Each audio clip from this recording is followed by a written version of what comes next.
Fala, meu bichinho, o professor Adam Medeiros voltou para mais um episódio dessa jornada incrível sobre o mundo da mecânica clássica.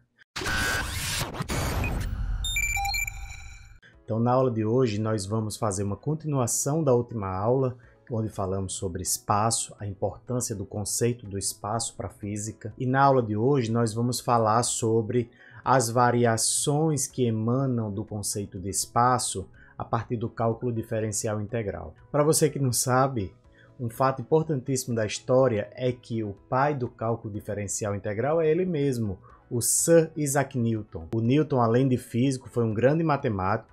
Ele avançou bastante nesses métodos de cálculo para explicar os fenômenos físicos. E hoje o cálculo diferencial integral é usado em basicamente quase todas as áreas exatas e tecnológicas, engenharias. Então o cálculo diferencial integral é um dos grandes legados do Newton. Às vezes até maior do que as leis de Newton. Vou ser polêmico aqui, tá? Mas o cálculo diferencial integral realmente é uma ferramenta poderosíssima e a gente vai falar um pouco sobre esse cálculo diferencial integral hoje. Então, por exemplo, os conceitos de velocidade e aceleração, eles emanam de uma análise muito simples da derivação de um vetor, que é a derivação do vetor posição. Então, vamos para o quadro, que vocês já vão ver isso, não vamos perder tempo não. A aula de hoje vai ser super rápida. Tá, então aqui no quadro, a gente vai relembrar um conceito muito importante, que é o conceito da derivada de um escalar. Considere que eu tenho um escalar que eu posso chamar de x, tá? A derivada de x em função do tempo é o limite quando ΔT tende a zero de ΔX ΔT, tá?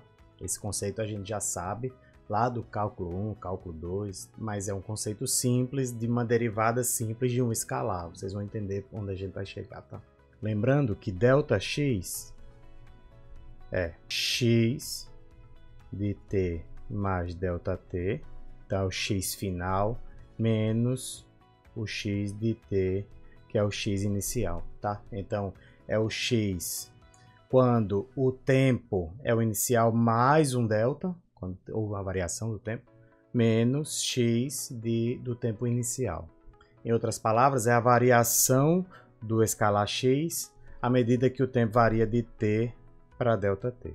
Simples, né? Analogamente, se a gente usar um vetor posição R, lembrando da última aula do vídeo que está aparecendo aqui ainda, então, se eu tiver um vetor R, vetor posição, que eu posso chamar de R, então a variação de R em função do tempo é o limite quando o ΔT tende a zero de ΔR ΔT. Então, óbvio que ΔR é R em t mais ΔT menos R no tempo t.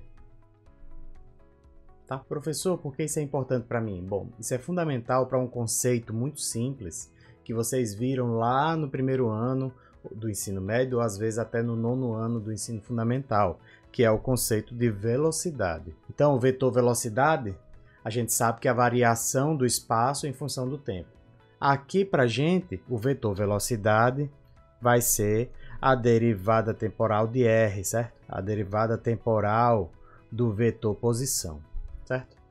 Da mesma forma, surge também o conceito de aceleração. A aceleração, ou vetor aceleração, é a derivada temporal do vetor velocidade, tá? Então, pegando o conceito do cálculo diferencial integral, das derivadas de funções simples, de funções deriváveis, tá? Então, a gente aqui não está se preocupando com funções complexas que têm múltiplas variáveis e que não podem ser derivadas no tempo. A gente ainda não está se preocupando com isso, a gente ainda vai chegar lá. Mas, pensando nesse aspecto de derivadas mais simples, a gente pode derivar, por exemplo, uma soma de vetores. Então, a derivada temporal de uma soma de vetores, por exemplo, considere o vetor R e o vetor S. Ora, se eu quiser saber a derivada temporal de R mais S, é simples fazer isso. Você só precisa fazer a derivada temporal de R mais ds dt. Aqui não existe nenhuma regra específica. a derivada da soma de dois vetores é apenas a soma da derivada dos dois vetores. Isso não ocorre quando você tem a derivada de um produto entre um escalar e um vetor. Para isso você usa a regra do produto que a gente vai ver agora. Então se eu tiver um vetor R e um escalar qualquer f, então a derivada temporal de fr vai ser dada pela regra do produto, certo? A regra do produto é simples, você multiplica o primeiro vezes a derivada do segundo, dr dt, mais o segundo vezes a derivada do primeiro. Tá? Um ponto importante é que, como vocês já estão supostamente avançados, se esse é um curso de mecânica clássica, vocês já passaram pelos cursos de física básica, então isso tudo aqui vocês já viram e a gente está apenas relembrando. Essa aula é uma aula de remember, a gente está só relembrando esses conceitos porque eles vão ser importantes lá na frente nessa disciplina, tá? Um outro conceito importante também é que se o vetor R ele tem coordenadas x na direção y mais y na direção j mais z na direção k, tá? Então a derivada temporal desse vetor R, a derivada temporal dele, pode ser feita a partir da derivada temporal de cada um dos componentes, dx dt na direção y, mais dy dt na direção j, mais dz dt na direção k. Então, de novo, a gente pode fazer a derivada de um vetor, por exemplo, vetor posição R, a partir da derivada temporal de cada uma das componentes desse vetor.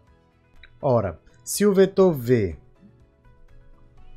é dado pelas componentes Vx na direção y, mais Vy na direção j, mais Vz na direção k.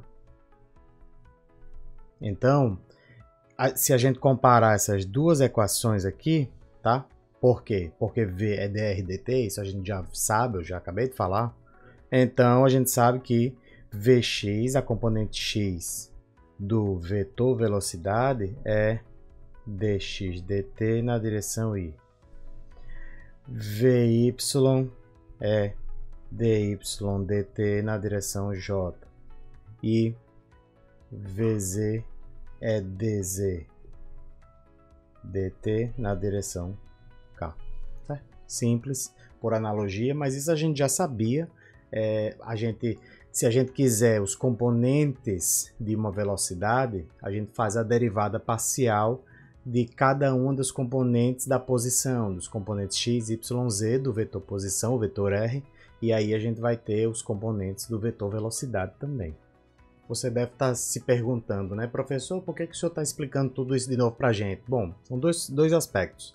Primeiro, isso aqui é fundamental para todo o curso de mecânica clássica, então a gente precisa trazer de volta esses elementos de derivação, de derivadas parciais por componentes. Mas uma coisa também que é intrigante é que tudo isso parece simples demais, parece claro demais, porque cada uma das componentes é constante no versor ou constante na componente. Então, essas componentes elas não variam com a outra componente, entendeu? Cada componente tem a sua variação interna dentro do próprio componente. E vocês vão ver que nem sempre é assim, nem só de flores vive o mundo, tá?